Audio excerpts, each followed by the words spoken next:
¿Por qué nos cuesta tanto entender el arte contemporáneo? ¿Cuáles son las características que lo definen? ¿Y a qué nos enfrentamos cuando entramos a una exposición y vemos una obra? En este podcast vamos a tratar de dar respuesta a estas preguntas. Vamos a revisar los libros más importantes de arte contemporáneo. Vamos a entrevistar artistas y charlar con ellos acerca de sus prácticas y sus obras para adentrarnos en este mundo fascinante. Mi nombre es Evelyn Márquez y te doy la bienvenida a Temporada de Relámpagos, el podcast.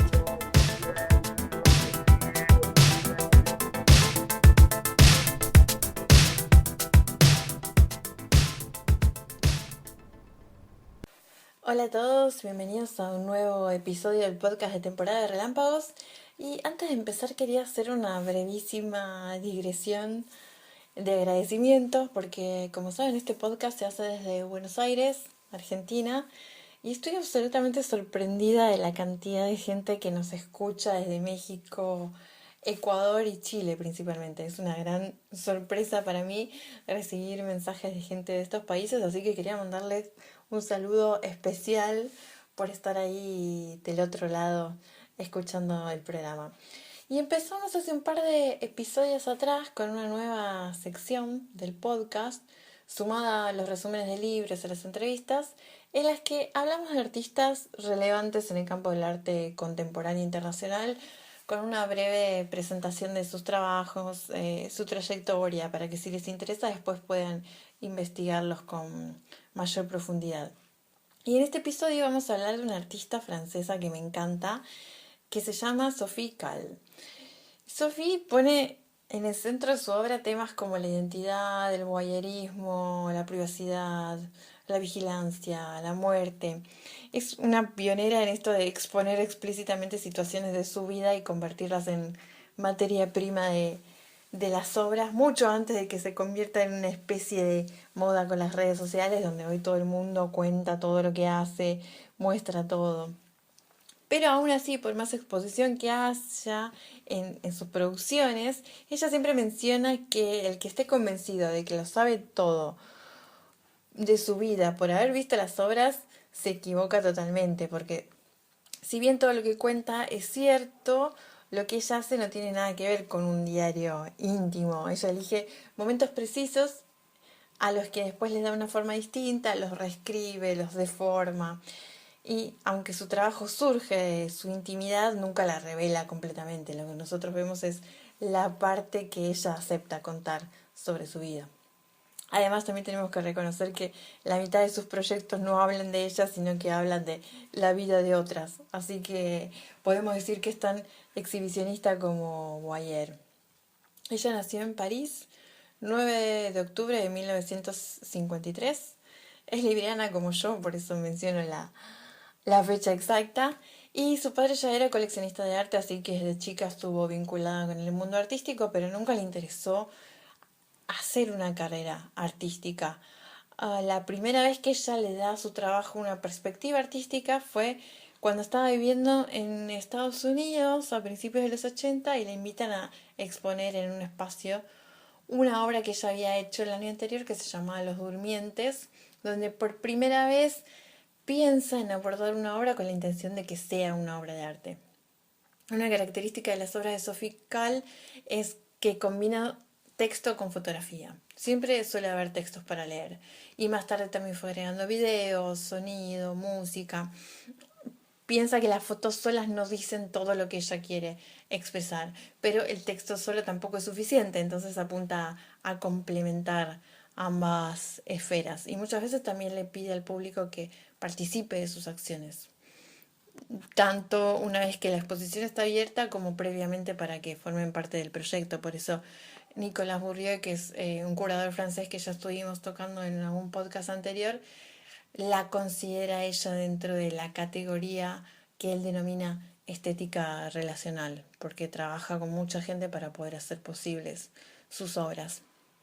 Y cuando empieza con su carrera, fines de los 70, principios de los 80, muchos no saben cómo clasificar su arte, ni siquiera si era adecuado denominarlo arte y meterlo dentro de esa categoría.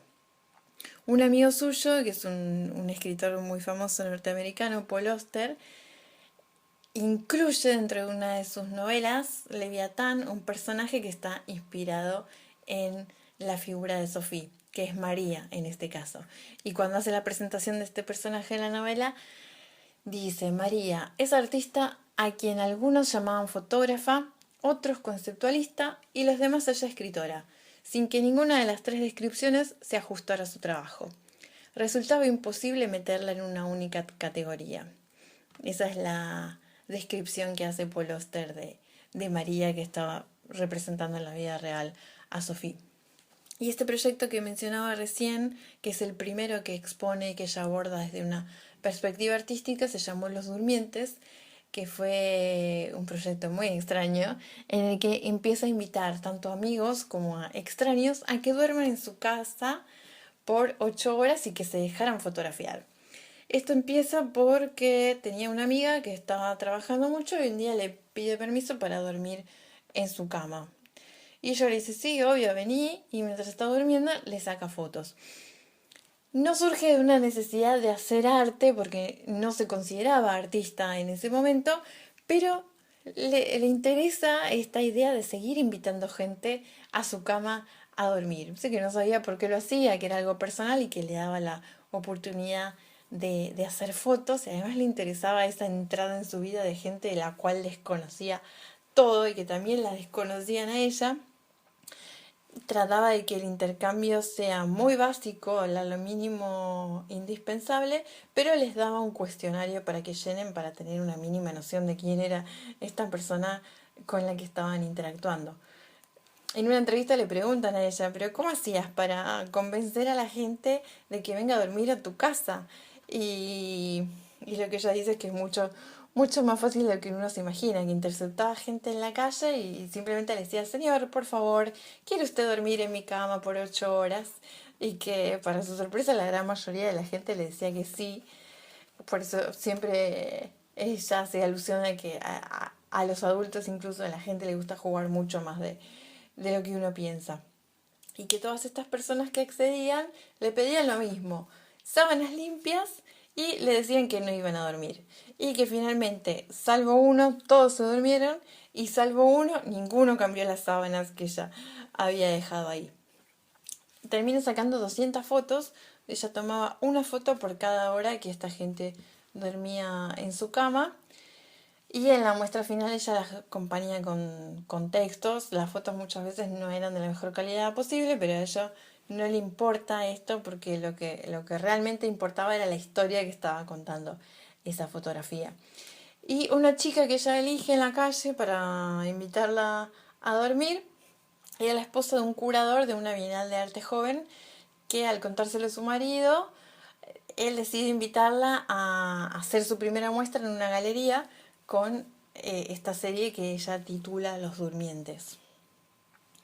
Y lo que rescata es esta situación tan extraña de tener en su cama gente que no conoce, que ni ella sabía lo que hacían, ni ellos sabían qué hacía ella, pero aún así le daban su parte más íntima y más frágil, que es estar expuestos ante ella durante el momento del sueño.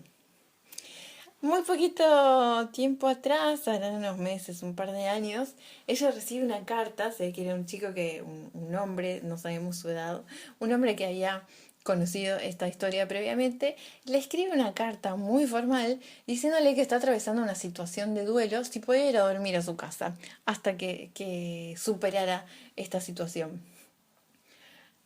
Eso les genera cierta incomodidad porque este sujeto vivía lejos, no sabe mucho sobre él, no sabe si era joven, si era un estudiante, si era una persona mayor, y le dice: no, mira, la verdad es que no estoy dispuesta, ya tengo otra persona durmiendo en mi cama ahora, que era su pareja actual, pero te propongo enviarte mi cama por correo. Entonces este hombre acepta y ella le envía su cama. Él le manda fotografías de cómo queda la cama instalada en la casa, de libros que va leyendo mientras tanto en ese periodo de angustia y de reclusión. Y a los 9 meses le escribe para avisarle que ya había superado esa etapa de duelo y que le podía devolver su cama nuevamente. Y volviendo un poquito para atrás, muy pegadita a esta serie de Los Durmientes, ella hace una de sus series más conocidas y polémicas, que es la que denominó Suite Veneciana, que es la que exhibe la vida diaria de un desconocido al que empieza a seguir una noche cualquiera después de una fiesta. Ella dice que sus inicios en el arte no fueron intencionales. Se fue a París, como mencionamos recién que había estado viviendo en Estados Unidos. Después de terminar el colegio se va 7 años a viajar por el mundo y cuando regresa a su casa se da cuenta de que ya no conoce la ciudad, que todos los lugares que frecuentaba, que conocía, habían desaparecido, o sea, habían cambiado mucho, ya no tenía amigos porque después de tantos años de no estar no se hablaba con nadie y toma la decisión de empezar a seguir gente por la calle, arbitrariamente, porque le gustaba un sombrero que tenía, un abrigo, tenía un color que le llamaba la atención. Por una razón X empieza a seguir a alguien porque pensaba que ellos la iban a llevar a lugares que no conocía. Y además le evitaban el hecho de tener que andar tomando decisiones, simplemente seguía el camino de los otros. Y un día sigue a un hombre que se mete en una tienda y ella lo pierde enseguida. Ya estaba bastante entrenada a esa altura y a este lo pierde muy rápido. Y a la misma noche lo vuelve a encontrar en una especie de reunión, fiesta. Y le parece, lo percibe como un signo muy fuerte de que tenía que continuar siguiendo a esta persona, que era muy, muy extraño haberla visto 2 veces en un mismo día. Y en esta reunión donde lo encuentra, ella para la oreja a ver qué dice y escucha que el señor le cuenta a otro que se iba a ir de viaje a Venecia la semana siguiente. Sin tener muy claro lo que estaba haciendo o por qué, decide seguirlo. Se compra un viaje a Venecia, había averiguado previamente el nombre de esta persona, dónde se iba a alojar, y durante una semana lo sigue por todos lados y hace un registro fotográfico que es el que va a exponer después. Es una misión detectivesca. Y lo que a ella le gustaba era el hecho de estar totalmente obsesionada por esa persona. Quería saberlo todo, dónde se quedaba, cuántas horas dormía, qué comía, con quién charlaba, pero que sea una obsesión con una fecha límite. Eso era lo particular, que durante una semana estaba completamente obsesionada y quería inmiscuirse en todos los detalles de su vida, pero era una obsesión que terminaba el lunes a las 5 de la tarde y después de esa hora no le importaba más nada, se volvía a su casa y no sabía nunca más nada de él. Entonces era aplicar un control sobre los sentimientos y la obsesión muy particular que ella sentía que eran conflictos que tenía en otros órdenes de su vida y que esta era una forma muy particular de curárselos. Y esa obra deriva en otra en la que ella toma un procedimiento opuesto, podríamos decir, que después de seguir durante mucho tiempo a otras personas, quiere saber cómo se siente ser seguida. Entonces le pide a la mamá que contrate a un detective para que la siga. Y ella sabía el mes en que el detective le iba a seguir, pero no sabía el día. Entonces todos los días organiza un plan para ir a visitar lugares que para ella tienen algún tipo de sentido, porque ella también iba a hacer su registro de lo que hacía cada uno de estos días para después contrarrestar las dos visiones. Y el día que el detective finalmente la sigue, ella se da cuenta enseguida, dice que era el peor detective del mundo, y lo que hace es llevarlo al Louvre y se queda 2 horas sentada enfrente de una pintura para estar segura de que el detective sí o sí también se iba a quedar mirando esa obra. Y unos días después le llega a la madre una carpeta con las fotos y con todo el reporte de lo que había hecho, escrito en un lenguaje muy policíaco que ella después contrapone con su propia visión de lo que había hecho ese día también. Mucho más cercano en el tiempo, cuando ella ya era una artista reconocida en Francia, un diario llamado Liberación la invita a hacer una columna diaria. Le dan un espacio en la publicación y ella, después de reflexionar acerca de qué va a hacer, decide hacer una especie de folletín, como una novela por entregas. Había encontrado una agenda perdida de un hombre y decide ir a ver a todas las personas que aparecen en la agenda para que le cuenten algo de él.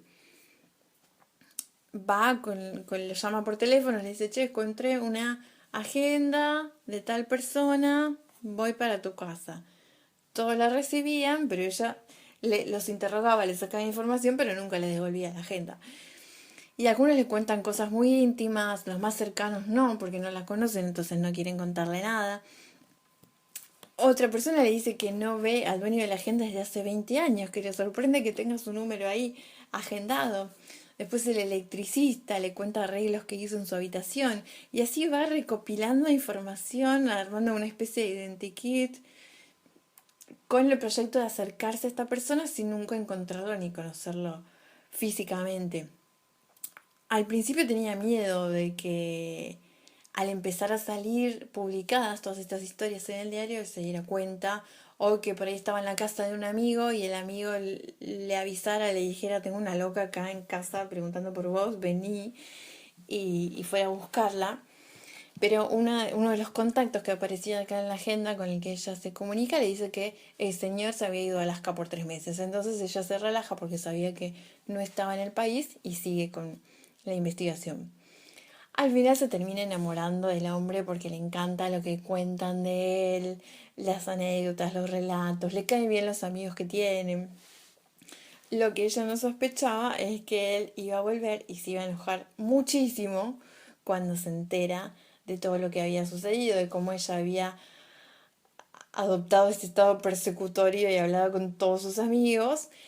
Si bien ella nunca publicó el nombre real de esta persona en el diario, él se sintió muy expuesto y es la primera vez que alguien se toma como una agresión algo que ella había hecho. De hecho, quiere iniciarle un juicio.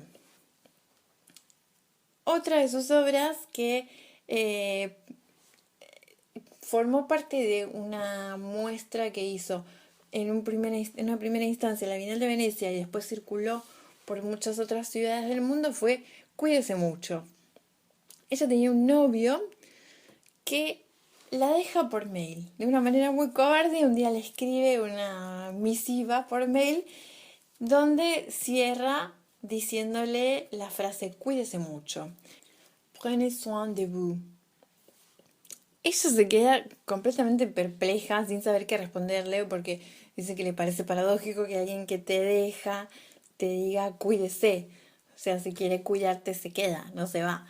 Entonces le pide ayuda a un grupo muy grande de mujeres, a 107 mujeres de distintas profesiones, para que reinterpreten esta carta cada una a su manera. El conjunto completo de estas devoluciones que estas mujeres le hacen se estrenó en la Bienal de Venecia del 2007. Ella le da la carta a estas mujeres que tenían como oficio la interpretación de textos, desde puntos de vista completamente diferentes. Había psicoanalistas, actrices, cantantes, correctoras gramaticales, editoras, una mujer que trabajaba haciendo crucigramas y armaba un crucigrama con palabras que aparecían en la carta. Una de las actrices que aparece es Victoria Abril, que vamos a incluir acá el link para que vean la devolución que les hace, que la reta bastante a Sofía porque el señor en la carta menciona varias reglas que ya le había puesto a la relación y que a Victoria Abril no le parecen muy adecuadas. Y se documenta cada una de estas respuestas en video y se expone en una instalación bastante importante, de gran escala. La obra va mostrando todo este proceso de duelo y de superación y de olvido de las pérdidas vistas desde los ojos de mujeres de entornos muy distintos. Y el último proyecto que vamos a mencionar es Souris Cal, que es un proyecto que expuso el año pasado en su galería de París, Perrotin, y Souris Cal es el nombre del que fue su gato. Souris en francés significa ratón, así que era un nombre bastante paradójico y con el apellido de ella, por supuesto, por eso Souris Cal. Este gato vivió 17 años, compartió 17 años de su vida con Sophie y murió en enero del 2014. ella hace en ese momento una especie de velatorio con un ataúd del tamaño exacto del gatito y unos años más tarde decide dedicarle una exposición. Llama a cerca de 40 artistas, músicos principalmente, para rebelarse contra la idea de considerar obsceno sentir una tristeza muy profunda por la muerte de un gato.